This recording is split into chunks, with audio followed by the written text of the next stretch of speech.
DSP Sundaresan அவர்கள் ஐயா, அவர்கிட்ட நான் டிரைவராக இருந்தேங்க. இந்த கவர்மெண்ட் கவனிக்காம விட்டாலும் பரவாயில்ல, கடவுள் கண்டிப்பாக ஒரு பக்கம் இருப்பார். சுந்தரேசன் அவர்களின் முன்னாள் ஓட்டுநர் வெளியிட்ட பரபரப்பு வீடியோ. உண்மையிலே நான் இப்போ அவர் கூட பணியில் அவர் கூட நான் இருந்திருந்தேன்னா அவருக்கு சாதகமாக பக்கத்தில் இருந்து நான் சொல்லியிருப்பேன். நடந்தது இந்த வித கையூட்டல் பெறுறது அவர்கிட்ட கிடையவே கிடையாது. ஆணித்தரமாக நான் சொல்லுவேன். கலங்கி போய் பல விஷயங்களை சொல்லியிருக்காங்க.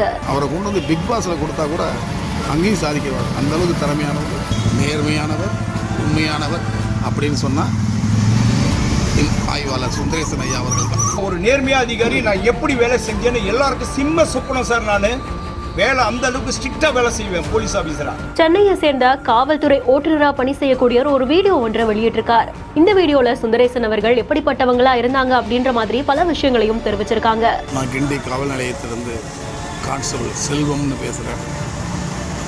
நான் 1997 போலீஸில் ஜாயின் பண்ணேன். இப்போது 2025 வரைக்கும் கடந்த 28 வருஷமாக காவல்துறையில் பணிபுரிஞ்சுக்கிட்டோம். 2009 2012 வரைக்கும் இப்போது நீங்கள் சமீபத்தில் யூடியூப்பில் பேசிட்டு வராத டிஎஸ்பி சுந்தரேசன் அவர்கள் ஐயா, அவர் ஜே5 சாஸ்திரி நகரில் இன்ஸ்பெக்டராக இருந்தாங்க. அவர்கிட்ட நான் டிரைவராக இருந்தேங்க. உண்மையிலேயே நான் கிட்டத்தட்ட ஒரு 12 இன்ஸ்பெக்டருக்கு நான் டிரைவராக இருந்திருக்கிறேன் சார். அதில் ஒரு வித்தியாசமானவர், நேர்மையானவர், உண்மையானவர் அப்படின்னு சொன்னால் ஆய்வாளர் சுந்தரேசன் ஐயா அவர்கள் தான். ஏன்னா அவர் எனக்கு சொந்த பந்தம் கிடையாது. ஏன் சொல்கிறேன்னா, ஒரு காவல்துறையில் உண்மையானவர் கிடைக்கிறது பெரிய விஷயம். அவர் நேரடியாக பார்த்துருக்கார், பல முறை பார்த்துருக்கேன். நான் அவருக்கு வண்டி ஓட்டும்போது சில ஆய்வாளர்லாம் ஹோட்டல் நிப்பாட்டி சாப்பாடு வாங்கினா கூட ஒரு 500 எடுத்து கொடுத்து போய் காசு கொடுத்து தான் சாப்பாடு வாங்கிட்டு வர சொல்லுவார். அதை வாங்கிட்டு வந்தால் அவர் என்ன சாப்பிட்றாரோ இல்லையோ, நமக்கு என்ன வேணும், நீ வேண்டியதை வாங்கி சாப்பிடு அப்படி அந்த சில்லறை பணத்தை கூட கேட்க மாட்டார். அவர் சொந்த காசு செலவு பண்ணுவாருங்க. மற்றபடி எந்த வித கையூட்டல் பெறுறது அவர்கிட்ட கிடையவே கிடையாது. ஆணித்தரமாக நான் சொல்லுவேன்.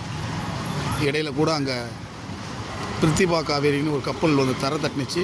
அதுக்கு நல்ல முறையில் வேலை செஞ்சார். அந்த ஒரு 8 பேர் விழுந்து உயிர் போயிட்டாங்க, இறந்து போனாங்க. அப்போ அங்கே அந்த லோக்கலில் இருக்கிற ஃபிஷர்மேன்ட்ட போட்டு உடஞ்சாலும் நான் வாங்கி தரேன் போங்கயான்னு சொல்லி போட்டில் அந்த லோக்கல் ஃபிஷர்மேன் அனுப்பிச்சு ஊருக்கு போய் அதை காப்பாற்றுறதுக்கு உதவி செஞ்சவர். அதில் கூட அவரை பணம் வாங்கிட்டார், அப்படி வாங்கிட்டார், இப்படி வாங்கிட்டாருன்னு அதிகாரிகளால் தான் பாதிக்கப்பட்டு அங்கேருந்து மாற்றப்பட்டார். மன உளைச்சலானார். அவர் கொஞ்சம் உணர்ச்சி வசப்படுவார், உண்மையாக இருப்பார்ல, கொஞ்சம் கோபமாக பேசுவார். சிங்கம்னாவே என்றைக்கு சீற்றம் இருக்கும்ல, அது மாதிரி தாங்க. உண்மையிலே நான் இப்போ அவர் கூட பணியில் அவர் கூட நான் இருந்திருந்தேன்னா அவருக்கு சாதகமாக பக்கத்தில் இருந்து நான் சொல்லியிருப்பேன். நடந்தது என் துரதிர்ஷ்டம். அவர் மரியாதை போயிட்டார். நான் சென்னையில் இருக்கிறேன். அவர் கூட பணியில் இருந்தேன்னா அவர் பேட்டி கொடுக்கும்போது பக்கத்தில் இருந்து நானும் சொல்லியிருப்பேன். அவர் தனியாக சொல்கிறதுனால பொய்யாகாது. உண்மையாக அவர் சொல்லுவார், உண்மையாக தான் இருப்பார். அவர் உண்மையான நேர்மையான காவல்துறைக்கு ஒருத்தர் தான். அவர் சொன்னதில் பொய்யே இருக்காது. அவர் மன ஆதங்கத்தை சொல்கிறார். எல்லண்டோ, அதுக்கப்புறம் எல்லண்டோவில் அதுக்கு மாற்றி அவங்க போட்டாங்க. கமாண்டோவுக்கு போட்டாங்க. அப்புறம் ஹியூமன் ரைட்ஸ் போனார். அப்புறம் டிஜிபி ஆஃபீஸில் இன்னொரு இந்த இந்து சமயத்தை விசாரிக்கிற டியூட்டி ஒன்று போட்டாங்க. மணலி போட்டாங்க. அவரை தூக்கி அடித்தாங்க. ஏன்னா எந்த அதிகாரிகிட்டையும் நேர்மையாக இருக்கிறாரில்ல இவர், அதனால் யாருக்கும் இவர் வளைஞ்சு கொடுக்க மாட்டார். அதாவது அது செய்கிறதுக்கு இது செய்கிறதுக்கு நான் என் டியூட்டி கரெக்டாக இருப்பேன். எங்கே வாங்கினாலும் கரெக்டாக இருக்கணும், உண்மையாக இருக்கணும். இந்த ஆஃபீஸருக்கும் அது செஞ்சுக்கிறேன் இதை செஞ்சுக்கிறேன்னு வாங்க மாட்டார். அதனால தான் மாற்றப்பட்டார். இப்போ அங்கே போய் மயிலாடுதுறையிலையும் கலக்கிட்டார். ஒவ்வொரு நாளும் ஒரு பேப்பரில் பார்ப்பேன். நான் மயிலாடுதுறையில் மதுவிலக்கு பிரிவில் யாரும் செய்யாத சாதனை புரிஞ்சிருக்கிறார். உண்மையிலே சொல்கிறேன். அவரை கொண்டு பிக் பாஸில் கொடுத்தா கூட அங்கேயும் சாதிக்கிறவர். அந்தளவுக்கு திறமையானவர், உண்மையானவர். அவரை இந்த கவர்மெண்ட்டு கவனிக்காமல் விட்டாலும் பரவாயில்ல, கடவுள் கண்டிப்பாக ஒரு பக்கம் இருப்பார். அவர் உண்மை ஜெயிக்கும், அவர் வெல்வார். என் மனசில் பட்ட உண்மையை சொல்கிறேன். செய்தி குறித்த உங்களுடைய கருத்துக்களை கமெண்ட் செக்ஷன்ல சொல்லுங்க. மேலும் செய்திகளுக்கு பிஹைண்ட் நோட்ஸை ஃபாலோ பண்ணிக்கோங்க. Medway hospitals presents behind notes Muthumalai. Chinmayi ஸ்ரீபதாவின் லைவ் இன் கான்சர்ட் ஆகஸ்ட் 2ஆம் தேதி விஜிபி கோல்டன் பீச் ரெசார்ட்டில் நடைபெற உள்ளது. ஷோக்கான டிக்கெட்களை book my show district by Zomato கினாப்ஹள்ளில் பெறலாம்.